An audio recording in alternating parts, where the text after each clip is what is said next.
भगवान बुद्ध आणि त्यांचा धम्म भाग 4 भगवान बुद्धांची गृहस्थांसाठीची प्रवचने 1 सुखी गृहस्थ। एकदा अनाथपिंडक भगवंताकडे आला आणि त्यांना अभिवादन करून जवळच्या आसनावर बसला। गृहस्थ कसा सुखी राहू शकतो हे जाणण्याची अनाथपिंडकाला उत्सुकता लागली होती। म्हणून अनाथपिंडकाने गृहस्थाच्या सुखाचे रहस्य सांगण्याची भगवंतांना विनंती केली। भगवंत म्हणाले, गृहस्थाचे प्रथम सुख संपत्तीचा मालक होण्यात असते।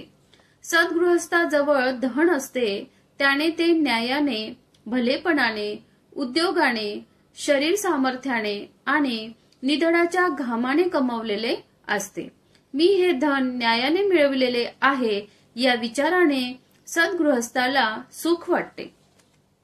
दुसरे सुख संपत्तीच्या उपभोगांचे सद्गृहस्थाजवळ धन असते, ते त्याने न्यायाने, भलेपणाने, उद्योगाने, शरीर सामर्थ्याने आणि निधडाच्या घामाने कमावलेले असते। त्या धनाचा तो उपभोग घेतो आणि पुण्यकृत्ये करतो। न्यायाने मिळवलेल्या माझ्या धनाच्या जोरावर मी पुण्यकृत्य करीत आहे या विचाराने त्याला सुख लाभते, आनंद होतो। तिसरे सुख म्हणजे ऋणग्रस्त न होण्याचे सुख होय। सद्गृहस्थ कोणाचेही लहान मोठे ऋण लागत नाही, यामुळे तो सुखी असतो। मी कोणाचेच कमी किंवा अधिक ऋण लागत नाही ह्या विचाराने तो सुखी होतो, प्रसन्न असतो। चौथे सुख निर्दोषतेचे, दोषरहित असण्याचे असते। काया, वाचा, मनसा निर्दोष कृत्ये करीत राहिल्याने सद्गृहस्थ सुखी होतो। अनाथपिंडक, जर गृहस्थ प्रयत्न करील तर खरोखर तो ह्या चारही प्रकारचे सुख प्राप्त करू शकेल। 2 पुत्रापेक्षा कन्या बरी असू शकते। एकदा भगवान श्रावस्ती येथे राहत असता कोसल राजा प्रसेनजित यांना भेटण्यासाठी आला। राजा भगवंताशी संभाषण करीत असता राजवाड्यातून एक दूत आला आणि राजापाशी जाऊन त्याची राणी मल्लिका प्रसूत होऊन तिला कन्यारत्न झाल्याचे वृत्त त्याने सांगितले। ते वृत्त ऐकून राजा खिन्न झालेला दिसला। भगवंतांनी राजाला त्याच्या खिन्नतेचे कारण विचारले। राजाने सांगितले की राणी मल्लिका प्रसूत होऊन तिला कन्या झाल्याची दुःखद बातमी त्याला नुकतीच कळलेली आहे।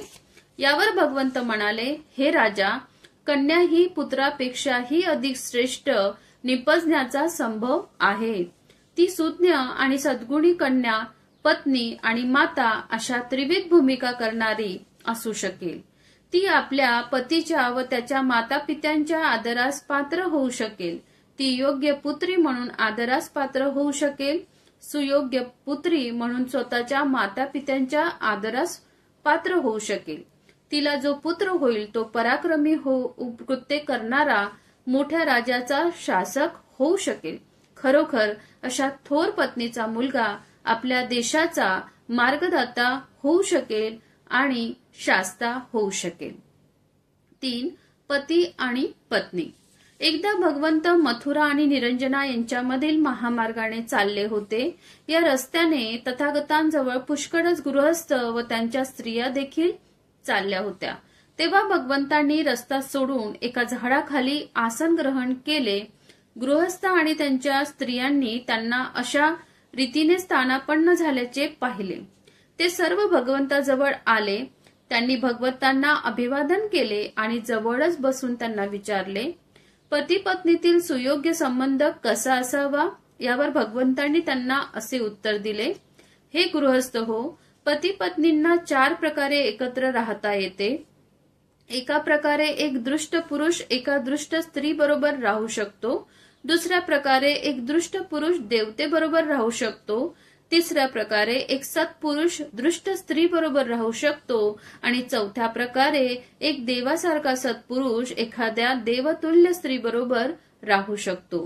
गृहस्थ हो, दृष्ट पुरुषाचे जीवन म्हणजे हत्या, चोरी, अपवित्रता, असत्य भाषण, मद्यपान, दृष्ट आणि पापी वर्तणूक, मोहाविष्ट मन आणि सत्पुरुषांची निंदा यांनी भरलेले असते आणि त्याच्या दृष्ट स्त्रीचे जीवनही तद्वतच असते। ती हत्या करते, चोरी करते, व्यभिचार करते, खोटे बोलते, मद्यपान करते, सदाचारी लोकांना कटुवचन बोलते आणि शिवीगाळ करते. अशा प्रकारे सद्गृहस्थ हो एक दृष्ट पुरुष एका दृष्ट स्त्री बरोबर जीवन व्यतीत करीत असतो. गृहस्थ हो एक दृष्ट पती आणि देवतुल्य पत्नी यांच्या जीवनातील पती आधी सांगितल्याप्रमाणे दृष्ट वर्तन करीत असतो, परंतु पत्नी हत्या, चोरी, व्यभिचार, असत्य भाषण, मद्यपान यापासून परावृत्त असते. तिची वर्तणूक सद्गुणी आणि हितकर असते. अंतःकरण मोहाधीन नसते. ती आपल्या कौटुंबिक जीवनात सद्गुणी माणसांची निंदा करीत नाही किंवा त्यांना उद्देशून अपशब्द बोलत नाही. याप्रमाणे गृहस्थ हो एक दृष्ट मनुष्य देवतातुल्य पत्नीसह राहत असतो. गृहस्थ हो एक सज्जन देवतुल्य पुरुष आणि दृष्ट पत्नी यांचे जीवन असे असते.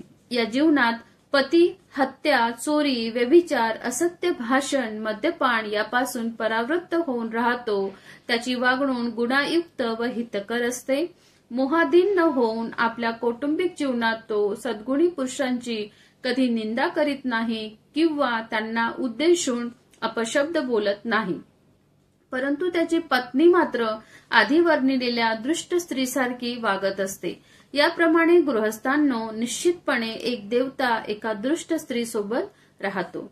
गृहस्थ हो चौथ्या प्रकारचे पती पत्नी जीवनात जणू काय देवदेवतेबरोबर राहत आहे अशी वागतात, कारण ते दोघेही पती पत्नी हत्या, चौर्यकर्म, असत्य भाषण, व्यभिचार, मद्यपान यांचा आपल्या वर्तनाला स्पर्श होऊ देत नाहीत आणि मोहाधीन न होऊन सत्पुरुषांच्या निंदेने आपली जीभ विटाळीत नाहीत. याप्रमाणे गृहस्थांनो निश्चितपणे एक देवता एका देवीसोबत राहत असतो. गृहस्थ हो पती पत्नीच्या एकत्र जीवनाचे असे 4 प्रकार आहेत.